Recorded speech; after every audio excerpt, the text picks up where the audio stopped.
Olá, pessoal! Eu sou a professora Girlane Silva, uma mulher negra de cabelo cacheados, usando uma calça jeans e blusa estampada. Sejam bem-vindos a mais uma aula de ciências. Vocês conseguiram aqui dar uma olhada, nesse quadro que está em cima da minha mesa? Vamos ler juntos? Deu match? Use camisinha. Do que será que esse slogan se trata? Ah, professora, usar camisinha provavelmente fala aí de uma prevenção de ST, concorda? É isso aí. Agora, a pergunta que eu trago hoje é: por que eu devo me prevenir? Bem, para a gente começar a responder essa pergunta, que tal testar os seus conhecimentos sobre esse assunto? Dê uma olhada no slide. Vejam essas três notícias. Secretaria de Estado de Saúde faz alerta sobre alto índice de disseminação da sífilis entre jovens e gestantes. Campanha de vacinação contra o HPV vai cobrir a população masculina. E campanha de prevenção da AIDS é lançada na cidade do Rio de Janeiro. O que todas essas notícias têm em comum? Bem, professora, todas elas falam sobre alguma infecção sexualmente transmissível ou IST. Tudo bem? Certíssimo. Mas além dessas ISTs que foram citadas nessas notícias, quais outras vocês conhecem? Quais afecções das listadas ao lado são consideradas ISTs? Bem, a gente tem aí a tricomoníase, herpes genital, candidíase, hepatite B, HIV e AIDS, da notícia, gonorreia, clamídia e a sífilis, que já tinha saído lá. O que caracteriza uma IST? O que ela precisa ter para ser uma IST? Bem, se você conseguiu acertar pelo menos algumas das ISTs, parabéns. Mas aí se eu te perguntar, o que classifica uma IST? O que caracteriza uma IST? Você saberia me responder? Dá uma olhada no slide. As infecções sexualmente transmissíveis são causadas por vírus, bactérias ou outros micro-organismos, como os protozoários e os fungos. E o que vai caracterizar as ISTs são que elas são transmitidas principalmente por meio do contato sexual, sem o uso de camisinha masculina ou feminina com uma pessoa que esteja infectada. Essa transmissão pode ocorrer também das seguintes formas: de forma congênita, da mãe para o filho, através da gravidez, do parto e da amamentação, e de uma forma mais rara, através de transfusão sanguínea e de contato com superfícies perfurantes que estejam contaminadas. Bem, agora que vocês se recordaram o que são as ISTs, vocês viram que elas vão ser caracterizadas pelo contágio principalmente a partir do contato sexual. Mas eu preciso saber de vocês o que vocês sabem com relação aos riscos de se contrair uma IST. Então eu trouxe para vocês aí algumas perguntas e eu quero que vocês, algumas afirmativas, eu quero que vocês, a partir do conhecimento que você tem aí na sua casa, você vai dizer se é certo ou errado. Então vamos à primeira. Não ocorre infecção por IST na primeira relação sexual? Certo ou errado? 2 segundinhos aí para pensar.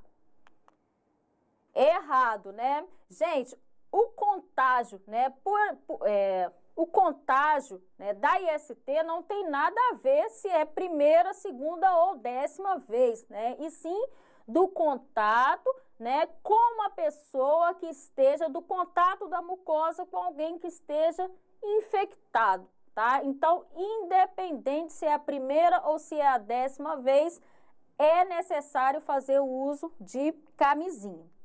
A segunda pergunta é: quem toma pílula anticoncepcional não precisa usar preservativo? Certo ou errado, gente? Erradíssimo, Vem comigo. Olha só, para que serve uma pílula contraceptiva? O próprio nome já diz, é para evitar a contracepção. Ela basicamente vai impedir, a maioria delas impede que ocorra a liberação do óvulo, né?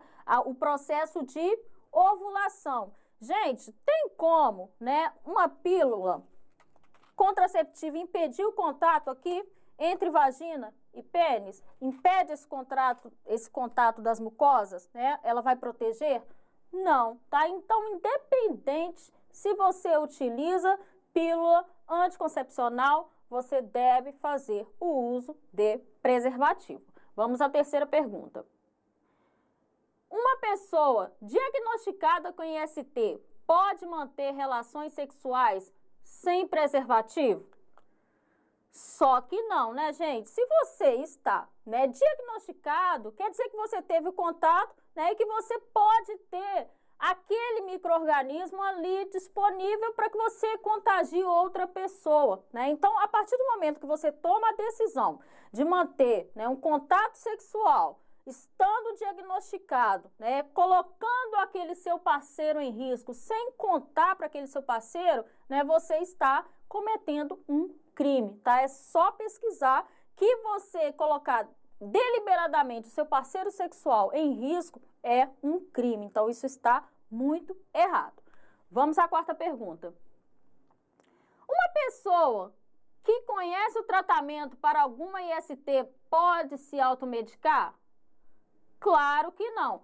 Ah, professora, eu tô com um negócio esquisito aqui no pênis, na vagina, mas também não tem coragem de contar para ninguém, né? Só que uma prima minha falou que é só passar uma pomada que tá tudo certo. Isso tá correto? Não, tá? Você vai criar um vínculo de confiança com algum adulto, você vai procurar um postinho para se tratar, mas de forma alguma você deve se automedicar, principalmente, gente, porque muitos desses micro-organismos que causam as ISTs, eles podem criar resistência, fazendo com que seja muito mais difícil tratar a sua condição. Então, se der ruim, vai lá procurar um postinho para resolver. O uso de álcool, né, e outras drogas não interferem na transmissão do IST? Ah, professora, está correto, né? Não, não está, está errado. Mas o que tem a ver álcool e droga, né, com o contato sexual? Acontece, gente, que o uso de entorpecentes, o uso de álcool, muitas vezes nos colocam em comportamento de risco. A pessoa não sabe nem com quem ficou, que dirá vai saber se protegeu, tá? Então, além de sempre pensar que a gente tem a necessidade de fazer o uso de preservativo, é importante que a gente esteja de olho em comportamentos que nos colocam em situação de risco. O falso negativo é a pessoa que não transmite HIV? Errado, gente. O que é um falso negativo? Ah, meu namorado falou que ele é falso negativo. Tá tudo certo. Não tá tudo certo. Um falso negativo é uma pessoa, né, que está contaminada, mas ela ainda não foi detectada. Geralmente, esses exames são feitos a partir de testes imunológicos, né, que a depender do nível, né, da infecção, ainda não pode ser detectada. Tá ali, só não foi detectada. Agora, transei ontem, professor, estou preocupada porque uma pessoa sai com todo mundo, tem comportamento de risco. Amanhã eu vou correr lá no postinho e fazer o meu exame. Não, você vai aguardar algum tempo, né? Porque muitos desses micro-organismos têm um período de incubação, porque se você fizer o exame amanhã, pode ser que não haja nada ali detectado, tá? Mas não quer dizer que você também não foi infectado. Então, existe uma diferença entre uma coisa e outra. E a última pergunta é: sexo oral não transmite IST? Erradíssimo, gente, isso é muito clássico, né? O contato sexual, quando eu falo, é vaginal, é anal e oral, né? Então, a gente não precisa nem ter a penetração para que ocorra o contágio. A gente só precisa ter o contato aqui da mucosa com alguém que esteja infectado, que esteja contaminado, tá? Então, vai usar camisinha. Se você ficou em dúvida sobre alguma dessa afirmativa, se ela estava certa, você vai rever, né, os seus conceitos e vai aí, né, se cuidar para você não se colocar em situações de risco. Ai, professora, agora também me deixou preocupado, né? O que eu tenho que fazer? Como é que eu vou saber se eu tenho uma IST ou não? Bem, se você quiser conhecer, né, como uma IST pode se manifestar, dê uma olhada no slide. As ISTs podem se manifestar, né, a partir de cheiro, coceira, inchaço ou verrugas. E aí eu trouxe o exemplo aí, do HPV, né, que é causada por um vírus. E aí se caracteriza, né, pelo aparecimento dessas verrugas, tá? Principalmente em mulheres. Ela pode aparecer ou não. Ela pode também, né, as ISTs podem se manifestar a partir de dor e vermelhidão no órgão genital. Então, veja aí a condição dessas genitálias, tudo vermelho, né? Então, gente, esse aí é um exemplo de herpes genital. Tá com o pênis, tá com a vagina vermelha desse jeito, tá coçando, coloca um espelho, vai ver o que está acontecendo, vai conhecer o próprio corpo, porque isso não é normal. Corre pro postinho para tentar resolver. Pode ocorrer, né, o corrimento, né, e esse corrimento pode ser branco, verde, amarelo. E aí, falando aí principalmente para as mulheres, a gente sabe que a vagina libera secreção, mas essa secreção ela não causa coceira, ela não não tem cor, né, ela é límpida, parece aí uma clara de ovo, né, e ela também não tem cheiro forte. Então, viu que tem um corrimento, uma coisa branca, provocando coceira, né? E aí eu trouxe, por exemplo, para vocês a tricomoníase, né, causada aí por protozoário, e a candidíase, causada por fungo, que é muito comum, inclusive, tá? Bem, e é importante também estar atento a outros sintomas esses que são mais complicados da gente inferir, né, da gente relacionar diretamente às ISTs, como é o caso de febre, né, de dores musculares, de fraqueza. É importante sempre estar monitorando como anda a sua saúde, né? Se notar alguma coisa errada, vai procurar um postinho. Ah, professora, então quer dizer que se o parceiro não apresentar nenhum desses sintomas, né, que tá tudo limpinho lá, não tô vendo nada de errado, não há risco de contrair uma IST, correto? Erradíssimo, gente. Estar infectado é diferente de estar doente. Nem todas as ISTs apresentam sintomas. Isso motivou, né, inclusive, o fato da gente não chamar mais de DST, de doença sexualmente transmissível, porque doença implica em sintomas. E a gente sabe, né, que existem várias ISTs que sequer apresentam sintomas. E esse é um grande motivo pelo qual você deve se prevenir. Veja aí dois belos exemplos de ISTs, né, que podem passar muitos anos de forma silenciosa. A gente tem a sífilis, né, que na sua fase latente pode ficar décadas sem sintomas, e a gente tem aí o caso, né, do HIV, ser diferente da AIDS. A gente sabe que a gente tem pessoas soropositivas que apresentam o vírus, né, mas não necessariamente desenvolvem a doença, né? Então, tenham cuidado, se previnam, porque muitas ISTs são silenciosas. Não está escrito na testa da pessoa que ela apresenta uma IST, beleza? Agora, se você ainda não está convencido, eu trouxe outros argumentos, né, para te mostrar que é importante pensar na prevenção, pensar e agir, se prevenir contra IST.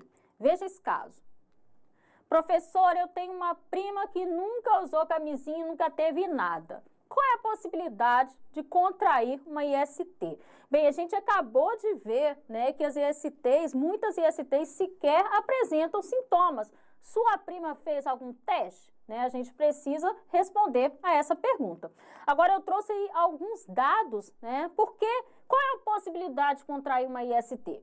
Bem, diariamente, cerca de 1 milhão de pessoas contraem uma IST, né, por dia. 1 milhão de pessoas.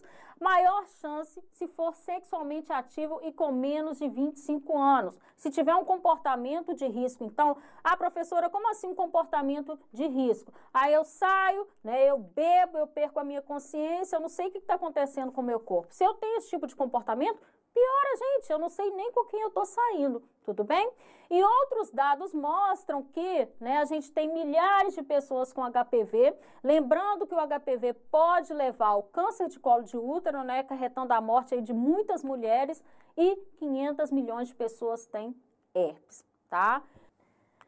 Bem, gente, e por isso as ISTs são consideradas um problema de saúde pública, que afeta a saúde e a vida das pessoas em todo o mundo. Vejam esse caso. Professora, meu tio pega remédio todo mês no postinho para tratar as infecções, né? Uma infecção. Será que todas as ISTs possuem cura ou tratamento? A resposta é não, né? Embora haja uma gama de tratamentos e até mesmo vacina contra algumas ISTs, nem todas podem ser curadas, mas é importante que vocês saibam que o atendimento, o diagnóstico e o tratamento são gratuitos nos serviços de saúde do SUS. Além disso, gente, algumas ISTs são incapacitantes, né? Vejam esse relato aqui de um vizinho que ficou cego por conta da sífilis. Será que agora ele pode se aposentar por invalidez? Bem, no caso da cegueira, a gente tem uma doença aí que dificulta a busca de emprego. Pode até ser, mas nem todas as condições permitem esse benefício. Assim, gente, contrair uma IST pode afetar a vida de pessoas de diferentes formas. De forma econômica, uma pessoa que fica incapacitada de trabalhar. De forma social, porque a gente sabe que existe um preconceito muito grande com relação às pessoas que contraem, né, contrai as ISTs, e de forma psicológica, né? Como é que eu vou lidar com preconceito? Como é que eu vou lidar com a não possibilidade de cura? Assim, gente, é importante a gente pensar, né, em um comportamento para prevenir. Prevenir é melhor do que remediar. Sendo assim, né, eu deixo essa mensagem para vocês. Pensem no comportamento que vocês têm. É importante a gente prevenir, né, devido à gama aí de problemas e consequências que as ISTs podem trazer. Então, fica o recado. Deu MED? Use camisinha. Até a próxima.